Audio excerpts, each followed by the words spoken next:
అందరికీ శుభోదయం.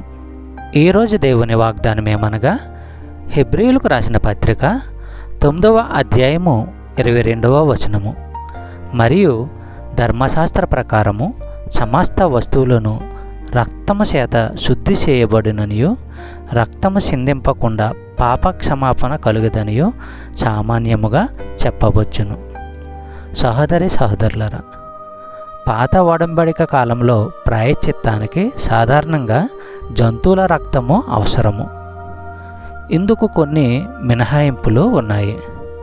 లేవియకాండము 5వ అధ్యాయము 11 నుండి 13 వచనములు, సంఖ్యాకాండము 31వ అధ్యాయము 22 నుండి 24వ వచనం వరకు మనము ఆ మినహాయింపులు ఏవన్నది పరిశీలించగలము.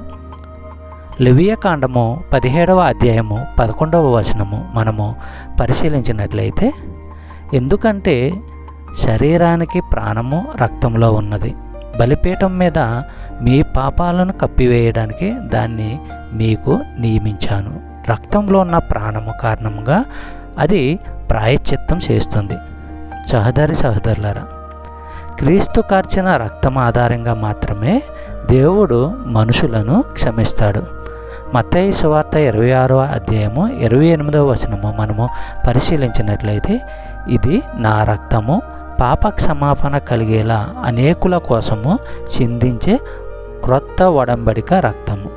చెప్పబడిన వాగ్దానము దేవుడు దీవించి ఆశీర్వదించును గాక. ఆమేన్.